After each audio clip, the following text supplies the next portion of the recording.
আমার ধারণা আমার শাশুড়ির প্রণয়ঘটিত কোনো বিষয় চলছে। ধারণাটা সকালে আরও প্রকট হলো।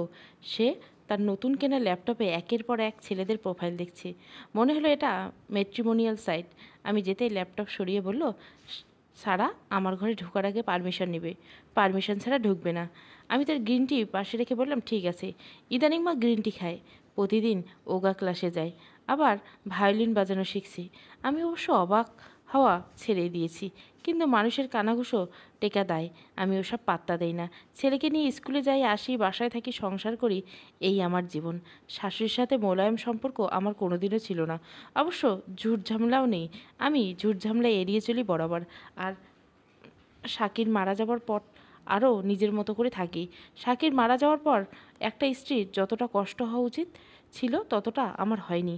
আমাকে খারাপ ভেবে বসবেন না, অতটা কাছাকাছি কখনোই আমরা ছিলাম না যে মৃতপ্রায় হয়ে যাব বিরহে। বরং প্রায় মনে হতো এই সংসার ধর্ম ছেড়ে পালিয়ে যাওয়া যায় না।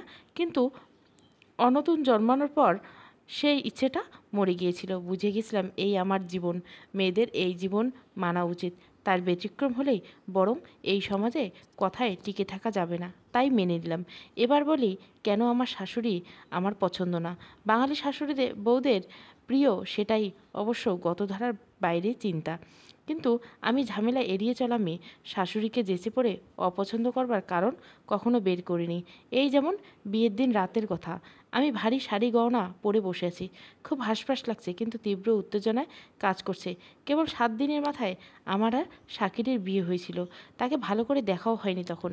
স্টেজে একসাথে বসে লজ্জায় তাকাতে পারিনি। বাসর ঘর থেকে মেয়ে বউরা অনেক আগে চলে গেছে, আমি ঘুমে ঢলে পড়েছি। এসির অভ্যাস আমার নেই। হু হু করে শীতল বাতাসে আমার কাঁপুনি ধরে যাওয়ার জোগাড়, তাও ঠায় বসে রইলাম। এভাবে কতক্ষণ বা কত ঘন্টা কেটেছে আমার জানা নেই। সশব্দে আমার ঘরের দরজা খুলে গেল। আমি চাপা উত্তেজনায় অবশ হয়ে গেলাম। কিন্তু হঠাৎ একটা কর্কশ কণ্ঠস্বরে আমার ধ্যান ভাঙল। শাশুড়ি তীক্ষ্ণ দৃষ্টি নিক্ষেপ করে বলল, ন্যাকা মেয়ের মতো সংসারে বসে আছো কেন? নাকি তোমার বাড়িতে কেউ 3টের আগে ঘুমায় না? আমি থতমত খেয়ে বললাম, দ্রুত উঠে দাঁড়িয়ে বললাম, কটা বাজে মা? কি অবলীলায় শুধু একটা নীল কাগজে সাইন করাতে রাতারাতি সে আমার মা হয়ে গেল। তাতে আমার কোনো সমস্যা নেই, বরং ভালো লাগা আছে। মা আবারও তীব্র গলায় বলল, সে কি সময় জ্ঞান খেয়ে বসে আছো নাকি? 2.5 ঘন্টা ধরে বসে আছো। যাও যাও, ওসব সাইপাস তুলে গোসল সেরে ঘুমাও। আর তোমার তো ফ্যানের অভ্যাস, এসি বন্ধ থাকুক। ওনার এই একটা কথায় আমি হাঁপ ছেড়ে বাঁচলাম। আমার সব স্বপ্ন নিমেষেই গুড়িয়ে গেল। বাসর রাত নিয়ে স্বপ্ন। আপনারা বিশ্বাস করবেন, এই বাসর রাতে আমার বরের সাথে আমার দেখাই হলো না। মা শুধু যাবার সময় বলে গেল, তুমি আমার মেয়ে না যে ন্যাকামো গলায় মা ডাকবে।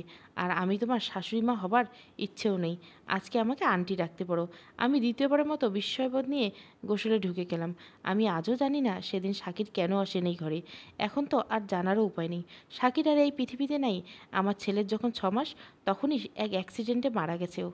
ও যাবার পর মা বিশাল পুরনো বাড়ি বিক্রি করে এই নতুন অ্যাপার্টমেন্টে উঠেছে। আমাদের 3জনের জন্য এই অ্যাপার্টমেন্টটা বিশাল বড়। আমি আর আমার বাড়ি ফিরে যাইনি। কি হবে গিয়ে? তারা আমাকে আর আমার ছেলেকে রাখতে পারবে না। আমার জীবন তো শেষ। এখন ছেলেকে নিয়েই ভাবি, ওকে কিভাবে বড় করব। ভালো তো আছি, শুধু শাশুড়ির এই বিরাট পরিবর্তন নিয়ে আমি শঙ্কিত। আবার কি অঘটন ঘটিয়ে বসে। মাকে তার বাকি 2 ছেলে মেয়েও বেশ ভয় পায়। স্বামীর অস্ট্রেলিয়া থেকে প্রায় ফোন করে জানতে চায় এটা সেটা। আমি এড়িয়ে যাই। ননাস বাসায় আসে ছেলে মেয়ে নিয়ে, সারাদিন কাটিয়ে যায়। সেদিন মা আমাকে রান্নাঘরে ঢুকতে দেয় না। আমি নাকি যা ইচ্ছা তাই রান্না করি, তার মেয়ে খেতে পারে না। অথচ প্রতিবারেই আপা ফোন করে বলে দেয় আমার হাতে কী কী খেতে চায়। ইচ্ছে থাকা সত্ত্বেও আমি তাকে খাওয়াতে পারি না। তাই রাতে মা ঘুমিয়ে গেলে কিছু রেঁধে ফেলি রাত জেগে, তা বাক্সে ঢুকিয়ে রাখি। আপাকে জানিয়ে দেই, আপা বাক্সে আপনার জন্য রান্না করে আছে, আপনি যাবার সময় আলগোছে নিয়ে যেতে পারেন। তারপর শুরু হয় আবার কান্না। বলে নিজের বাড়ি থেকেও আমাকে চুরি করে খাবার নিতে হবে, এমনও দিন এলো। আমি আপাকে খুব বোঝাই, মা আপনাকে চায় নিজের হাতে রান্না খাওয়াতে, মেয়েকে প্রাণ ভরে খাওয়াতে, তাকে ভুল বুঝবেন না। আবার অভিমান ভাঙিয়ে তবে আমি ঘুমোতে যাই। আবার সেই ভোরে উঠে অতুনকে নিয়ে স্কুল। এই হলো মা। তাকে নিয়ে বলা শেষ হবে না। এবার বলি, মা ডাকার অনুমতি কবে পেলাম?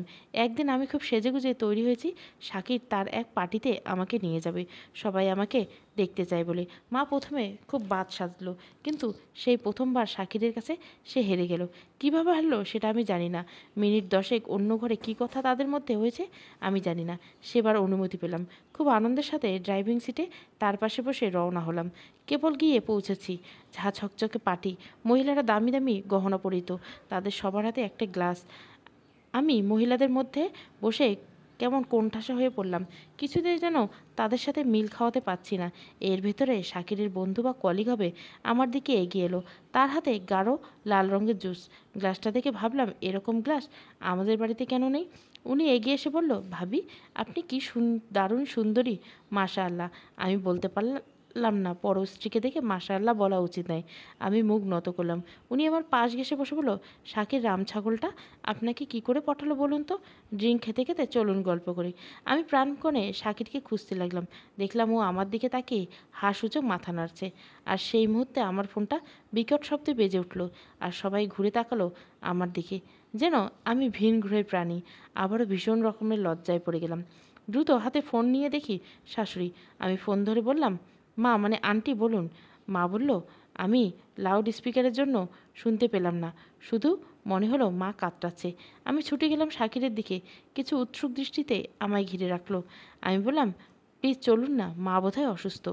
শাকির গলাটা কেমন যেন লাগলো, বললো, ধুর, এনজয় করতেছো, মা প্যানিক করছে। সেই বিয়ের প্রথমবার আমি দৃঢ় কণ্ঠে বললাম, আমাকে ট্যাক্সি দেখে দিন, আমি যাব। ওর রক্তচক্ষুকে উপেক্ষা করে আমি একাই বেরিয়ে গেলাম। শুধু বললাম, আমাকে যেতে হবে শাকির। একটা ট্যাক্সি থেকে আমি চলে গেলাম। পিছু পিছু সেই লোকও এসে বলল, ভাবি, এত সুন্দরী একা যাওয়াটা ঠিক না, হাইজ্যাক হয়ে যেতে পারেন। আমি স্পষ্ট গলা বললাম, সে সম্ভাবনায় আপনি ছাড়া আর কাউকে তো দেখছি না। মায়ের সে রাতে ব্লাইন্ড হার্ট অ্যাটাক করেছিল, তার সাথে জ্বর। সিমটম আমি জানতাম। প্রচুর বই পড়া কল্যাণী। সারা রাত মায়ের সেবা করলাম, ফার্মেসিতে গিয়ে ওষুধ আনলাম। পুরো রাত শেষে মা ঘুমাবার পর যখন ঘুমাতে যাব, উঠে গিয়ে দেখি আমার একটা হাত মা ধরে রেখেছে। আমি বললাম, কিছু চাই মা আন্টি? খুব নিচু গলায় মা বলল, একবার মা, একবার আন্টি, এই ন্যাকামের ছেলে নিয়ে কই যাব? আজকে থেকে মা ডেকে আমাকে উদ্ধার করো। আমি এত খুশি হলাম, কেন হলাম জানি না। মা বলল, আমার সুপুত্র ঘরে ফিরেনি তাই না? ফিরবেও না, আমি জানতাম। ওখানে সবার সামনে বিরাট বেয়াদবি করেছো, ফিরবে কেন? আমি মৃদু গলায় বললাম, মা, ভুল হয়েছে, ও ফিরলে আমি ক্ষমা চেয়ে নেব। মা ব্যঙ্গর গলায় বলল, যত সব ন্যাকা মেয়ে ছেলে, যাও তো, চোখের সামনে থেকে যাও। আর অশিক্ষিত মেয়ে মানুষ আমার একদম পছন্দ না। আমার পুতিদের কি শেখাবে কি? শিগগির অনার্সে আবার ভর্তি হও। সেদিন আমি খুব কাঁদলাম জানেন। সাক্ষী সেদিন ফিরে আমার সাথে যে ব্যবহার করলো, সে কারণে না ভেবেছিলাম এ বাড়িতে আমি একটা মা পাবো, সে আমায় খুব ভালোবাসবে। সবাই রয়ে গেল অধরা। ভর্তি হলাম। কি কষ্ট হতো সংসার আর পড়াশোনা সামলাতে। এর ভেতর শুরু হলো রোজা, সামনে ফাইনাল পরীক্ষা। এদিকে শরীরটা এত খারাপ লাগছিল কদিন। আপা জানলো রোজায় যেন তার শ্বশুরবাড়ির সকলের দাওয়াত দেওয়া হয়। আমি পড়া বাদ দিয়ে দুদিন আগের থেকে শুরু করলাম প্রিপারেশান। এই একটা চেষ্টা যেন মায়ের চোখে ভালো হতে পারি। আপা প্রায় প্রতিদিন ফোন করে আমাকে খাবারের আইটেম একটা দুটো বাড়িয়ে দিচ্ছে, তাও আমার গায়ে লাগছে না। আমি ছোটাছুটি করে সব করছি। দারোয়ান চাচার সাথে বাজারে গিয়েছি, দেখে শুনে সব নিয়ে এসেছি। বাগড়া বাঁধলো দাওয়াতের দিন সকালে। কেমন দুর্বলতা আর শাকের রাত 3টা অবধি জাগিয়ে রাখা, অঘুমো থাকার ফল। আমি ঢুলতে ঢুলতে রান্নাঘরে গেলাম, ছোলা ডাবলি ভিজিয়ে রাখতে। স্টোকে মাংসটা মেরিনেট করে রাখতে হবে। সব শেষে ফিরে আসছি, মায়ের কোরআন পড়া শেষ হয়েছে। মা হাতের ইশারায় আমাকে ডাকলো। আমার বুকটা ছালাত করে উঠল। মা বলল, এদিকে এসো, এসব অসুখ বিসুখ নাটক নিয়ে আমার সামনে ঘুরবে না। আজই বাপের বাড়ি যাবে। আমার সুপুত্রকে বলবে নামিয়ে দিতে। আমার আদেশ তুমি বলবে। তোমার মতো ন্যাকা মেয়ে ছেলের কথা আমার সুপুত্র শুনবে কেন? যাও এখন, বিদায় হও। আমার মাথায় আকাশ ভেঙে বলল। আমার কোনো অনুনয় বিনুনয় চোখের পানি মাকে এতটুকু টলাতে পারল না। আমি চলে গেলাম বাপের বাড়ি। আর সেদিন রাতে আমার মিসক্যারেজটা হলো। আমি জানতেও পারলাম না আমার ভিতরে ছোট্ট একটা প্রাণ বাসা বেঁধেছিল। আপা কয়েকদিন আমার সাথে কথা না বলে অভিমানী। কেন চলে গেলাও? আমি অসুখের ভান না করে, সেদিন তো মা আমাকে সকালে ডেকে নিয়ে সব কাজ করাতো না? তার ইচ্ছে ছিল নতুন ডায়মন্ড নেকলেসটা দাওয়াতের পরে আসার, তাও হলো না। সব আমার জন্য। আমি বিছানায় শুয়ে ভাবলাম, শ্বশুরবাড়িতে এই একটাই মানুষ তো আমাকে আপন করেছিল। মা তার থেকেও দূরে সরিয়ে দিল আমায়। অপরাধ কি? আবার ফিরে এলাম শ্বশুরবাড়ি। মা প্রায় প্রতিদিন আমাকে তার রুমে রাখতো। আমি শাকিরের জন্য ছটফট করতাম, তবু ওর কাছে যেতে পারতাম না। আমি অজানা ভুলের শাস্তি ভোগ করে গেলাম গোটা একটা মাস। যেদিন মা আমাকে ওর ঘরে যাবার অনুমতি দিল, সেদিন বলল, মাস্টার্সের আগে পেটে বাচ্চা এলে ঘর থেকে বের করে দিব, আর 12টার আগে ঘুম। আমি মুখ নুইয়ে রাখলাম। তিনি ঝাঁঝালো গলায় বলল, নাকি শরীরে অনেক তেজ, জেগে থাকতে ভালো লাগে? শুধু নাকা ছেলে মেলে না বাজারে মেয়ে ছেলে? বাজারের ছেলে মেয়েদের খদ্দের পেলে যেই সময় হোক শরীর তৈরি রাখে। আমার চোখ থেকে টুপটুপ করে পানি পড়তে লাগলো। তা মুছে শাকিরের ঘরে গিয়ে বললাম, আজ একটা বাজে, আমাকে কাছে ডাকবে না? সকালে উঠতে হয় আমার। আর আর তাছাড়া শাকির আমার মুখের কথা কেড়ে নিয়ে বলল, মা বলেছে তাই না? বুড়িটা আমার জীবন শেষ করলো। আমি বিস্ময়িত চোখে শাকিরের দিকে তাকিয়ে রইলাম। শুনলাম বিড়বিড় করে বলল, স্বামীরই বেঁচে গেল বিদেশে গিয়ে। এবার এখন গল্পে ফিরি। আমি একটা ভীষণ রকমের ঝামেলায় পড়েছি। অতনুর স্কুলে এক মেয়ের বাবা রীতিমতো আমাকে বিরক্ত করছে। তার মেয়েকে ক্যারাটে ক্লাসে ভর্তি করেছে। এলাকার সেই নতুন অফিস নিয়েও নানা ঝামেলা। আমি যেন সে ফিরে আসার আগ পর্যন্ত তার মেয়েকে আমাদের বাড়িতে রাখে। আশ্চর্যের ব্যাপার, একটা অপরিচিতের বাসায় তার মেয়েকে সে রাখতেই রাজিই বা হচ্ছে কেন? সমস্যা সেটা না। লোকটা এত আগ বাড়িয়ে আমার সাথে কথা বলে ওয়েটিং রুমে বসে থাকা প্যারেন্টসরা আমাকে নিয়ে গুজব ছড়ানো শুরু করছে। আচ্ছা, তাও মানলাম, কিন্তু আমাদের বাড়িতে এমন ইয়ং একজন এলে তা নিয়ে কথা ছড়ানো শুরু হবে, তা কিভাবে সামলাবো? আমার জীবন যতই আমি ঝামেলা এড়িয়ে চলিতে চাই না কেন, ঝামেলা আমার পিছু ছাড়ে না। আজ লোকটির অসহায় মুখ করে তাকিয়ে আছে। আমি আজ আর এড়িয়ে যেতে পারলাম না। একটা কোনায় তাকে ডেকে বললাম, দেখুন, আমাদের বাড়িতে কোনো পুরুষ মানুষ নেই। আপনি প্রতিদিন এসে মেয়েকে নিয়ে গেলে খুব ঝামেলায় পড়ব। মানুষের কথা জানেনই তো ভাই। সে তৎক্ষণাৎ উত্তর দিল, আমি যাব না উপরে। আপনি মেয়েকে লিফটে উঠিয়ে দিবেন। মেয়ে বাবার গাড়ি চেনে। আমি আবারও অসহায় বোধ করলাম। বললাম, ঠিক আছে, আমি মাকে জিজ্ঞাসা করে জানাচ্ছি। সে 32 দাঁত বের করে বলল, বলো। নিশ্চয়, মুরব্বী মানুষ, তার অনুমতি অবশ্যই দরকার। মাকে ঘটনাটা বললে মা বলল, ভালোই তো হলো, তুমি ক্যারাটে ভর্তি হও। বুড়ি না হলে আমিও হতাম। আমি আবার জুম্বা ক্লাসে ভর্তি হয়েছি শরীর মন ভালো থাকার জন্য। আমি নির্বাক হয়ে গেলাম। ভাবলাম, এই কাণ্ড কারখানা কি সে তার অগাধ সম্পত্তি ব্যয়ের কারণে করছে? মা নাচ করবে ভাবতে আমার মাথা ঘুরে গেল। আমি বললাম, মা, আমি ক্যারাটে ক্লাস করতে চাই না। মা রাগী গলায় বলল, চাও না মানে? অবশ্যই করবে। কত বিপদ আপদ হতে পারে, কোনো পুরুষ লোক নেই বিপদে এটা কাজে দিবে, এটাই শেষ কথা। যাও তো, ন্যাকা মেয়ে ছেলে। আমি অসাড় হয়ে গেলাম। ভয়ে কান্না পেল। সে রাতে স্বামীর ফোন পেলাম। উত্তেজিত গলায় বলছে, ভাবি, মা ফেসবুক খুলেছে, তাতে তার জুম্বা ক্লাসের ভিডিও দিচ্ছে। আমার লজ্জায় মাথা কাটা যাচ্ছে। ভাবি, কিছু বলনি কেন আমাকে? আমি বললাম, আমি নিজেই এখন জানলাম। মা কখন কি করছে আমাকে জানায়নি স্বামীরা। আমার খুব মাথা ধরেছে। আমি ফোনটা রাখি। কদিনের মধ্যে আমি সে যেন ঘরের মেয়ে হয়ে গেল। সে পরে 1 স্ট্যান্ডার্ডে। অতনুর 1 ক্লাস ছোট। অতনুকে ভাইও ভাই বলে মাতিয়ে রাখে ঘরে। মায়ের সাথে তারাও জুম্বা প্র্যাকটিস করে, ফুল ভলিউমে মিউজিক ছেড়ে। আর আমি ক্যারাটে ক্লাস করে শরীর ব্যথায় পড়ে থাকি। আজও ছিলাম। তখনই আমিষার বাবা ফোন দিল। বলল, সারা, আপনি আমার আর একটা উপকার করুন। আমার মেয়েটাকে অতনুর সাথে পড়ান। কত চান বলুন। আমি একবার পড়া শেষ করে হলে বাসায় আনবো। আমার রান্নাটাও শেষ হয়ে যাবে। মেয়ে রান্নাঘরে আমার আশেপাশে ঘুরঘুর করে।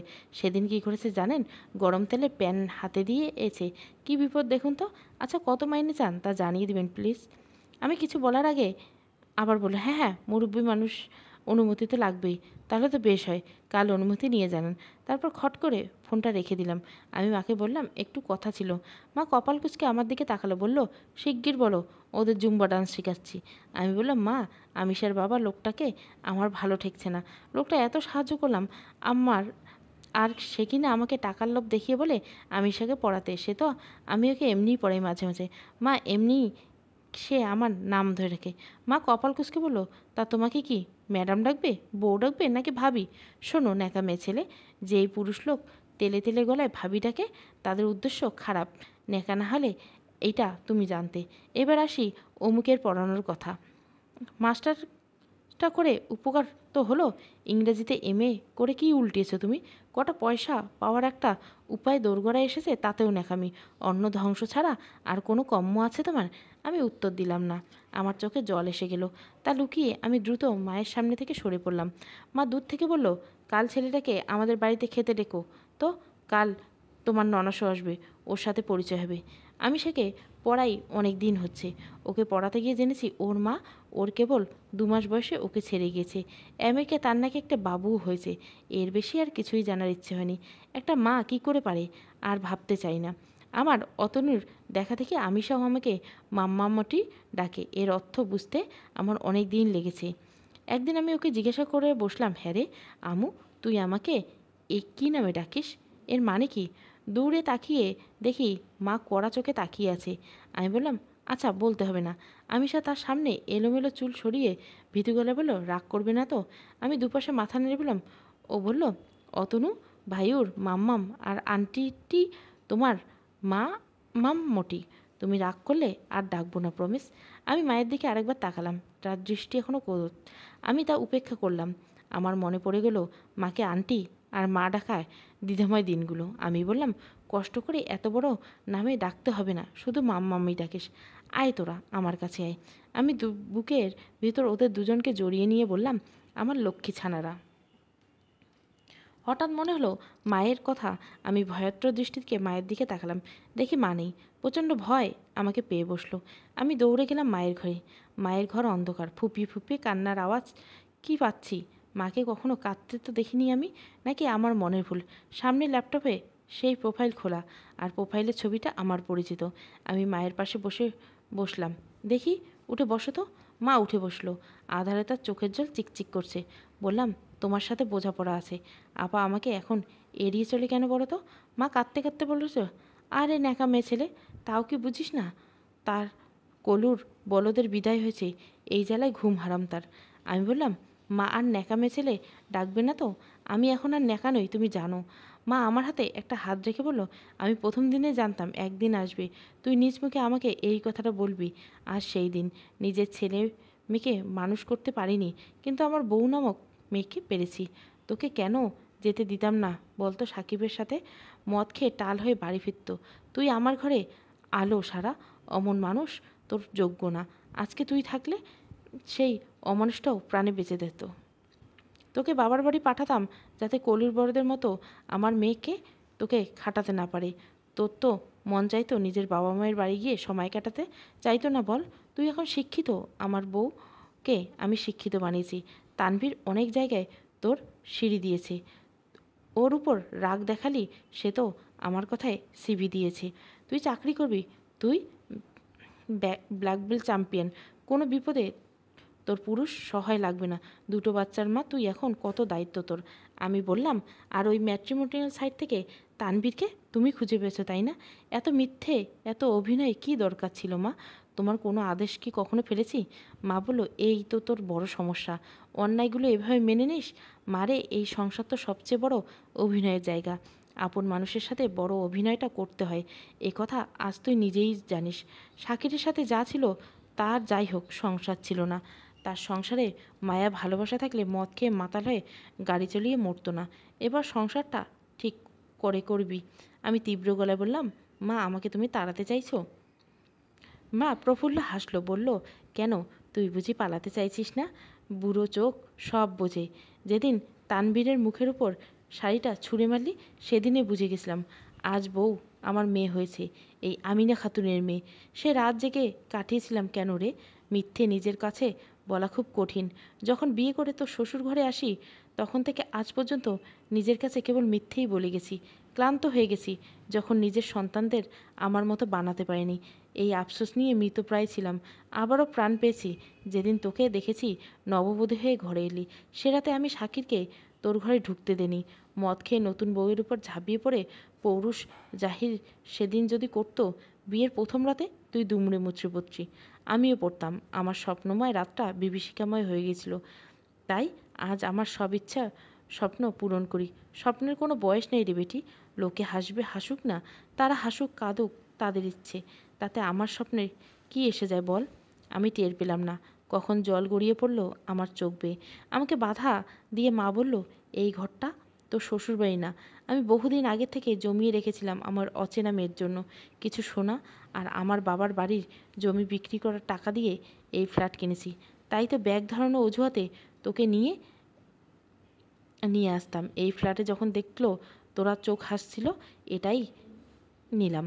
দামটা একটু বেশি, তবে আমার মেয়ে বউয়ের জন্য কেনা। এবার মাকে থামিয়ে দিয়ে বললাম, মা আমি বিয়ে করতে পারবো না, তোমাদের ছেড়ে সম্ভব না। মা বলল, ওই সুখ কপালে নেই বউ, এই বুড়ি ঘাট থেকে নামছে না। আমরা সবাই একসাথে থাকবো। আর আমুটা দিদুন ছাড়া কিছু বোঝে না। আর শোন সারা, তানভীরের কাছ থেকে শাড়িটা লুকিয়ে নিয়ে রেখেছি। কাল আমু আর অতুকে নিয়ে আমি জুম্বা ক্লাসে যাব, আর তুই শাড়িটা পরে যাবি বাইরে। ওই হতচ্ছাড়া এত ভীতুকে, তোর মতো ন্যাকাকে আবার ভয় পায়। আমি বললাম, মা আমি ন্যাকা নই, আর তাই হয়তো পাই। আর আমি কিন্তু যাবই না বলে দিচ্ছি। কি ন্যাকা লোকটা, আমায় আবার বলে আম্মুর মাম্মামুটি। জন্য ছোট্ট উপহার, আপনার সবুজ রঙের শাড়ি পছন্দ আমি জানি। আচ্ছা আপনাকে কি নিজেকে গাছ ভাবতে ভালো লাগে? আমি কি বলছি জানো, গাছের সাথে কথা বললেই তো নিজেকে গাছ মনে হবে। এমন ন্যাকা কথা বন্ধ করে বিদায় হন। মা আর আমি কতক্ষণ হাসলাম। গতকাল পর এমন হাসলাম জানি না। বাইরে ঝোড়ো হাওয়া সাথে বৃষ্টি। এমন অবেলায় বৃষ্টি কেন? তখনই কলিং বেল বেজে উঠল। মা বলল, সে কি তোর ন্যাকাটা এলো নাকি? আমি বললাম, কেমন ন্যাকা দেখো, এই বৃষ্টিতে চলে এসেছে। আমু আজ আমাদের কাছেই ঘুমোতো। মা শুয়ে পড়ে বলল, ওসব তুই সামলা, এই আমি ঘুমালাম। আমি অতনুর ঘরে উঁকি দিয়ে দেখলাম দুজনে খেলতে খেলতে ঘুমিয়ে পড়ছে। আমি দ্রুত দরজা খুললাম। ভিজে চুপসে দাঁড়িয়ে আছে তানভীর। আমাকে দেখে বলল, সারা আমি তো ভিজে গেছি, তুমি আম্মুকে কোলে নিয়ে একটু গাড়ি পর্যন্ত আসবে, ও নিশ্চয়ই ঘুমিয়ে গেছে। খেয়াল করলাম পাশের ফ্ল্যাটে দরজা খুলে ভাবি উঁকি দিচ্ছে। আমি হাস্যমুখ করে বললাম, ভাবি কিছু বলবেন? বাসায় চিনি শেষ হয়ে লাগবে। ভাবি দ্রুত মাথা নাড়ল। আমি বললাম, তবে দরজাটা আটকান। ভাবি হন্তদন্ত হয়ে দরজা আটকালো। আমি বললাম, ভেতরে আসুন, ভাদ্র মাসের বৃষ্টিতে ভেজা ভালো না। কি ব্যাপার, ন্যাকার মতো দাঁড়িয়ে আছেন কেন? আসুন। আর আমিষা আজ এখানেই থাকবে। কাল সকালে ওরা মার সাথে জুম্বা ক্লাসে যাবে। জুম্বা স্ট্রেস রিলিফে খুব হেল্প করে। ওরা বাচ্চা হলে কী ভেবে, ওদের পড়াশোনায় কি চাপ, বলে টাওয়ালটা এগিয়ে দিলাম ওর দিকে। তানভীর বলল, আপনি এত কথা একসাথে বলতে পারেন, এই তো জানা ছিল না আমার। বাহ। আবারও বললাম। আমি বললাম, কি প্রেমে পড়লেন? ন্যাকা ছেলেরা প্রেমে পড়া ছাড়া কী বা জানে? তানভীর না মাথা নোয়ালো। আমি বললাম, সবুজ রং আমার প্রিয়, তবে এই ঘ্যাটঘ্যাটা সবুজ না, কলা পাতা সবুজ। কাল ওটাই পড়ছি। গাড়ি ছাড়া আসবেন। এবার খেয়ে দিয়ে বিদায় হন। আমি তানভীরের দিকে তাকালাম। এই প্রথম খেয়াল করলাম ওর বড় বড় দুটো চোখ কি সুন্দর, মুখ জুড়ে ছোট ছোট দাড়ি রাখা, আর ঠোঁটে হালকা হাসি রেখা। আচ্ছা একটা মানুষের হাসি এত সুন্দর হতে পারে। সমাপ্ত। খেলাঘর বাঁধতে লেগেছি। গল্পটা ভালো লাগলে অবশ্যই লাইক, শেয়ার এবং সাবস্ক্রাইব করবেন। Thank you for watching.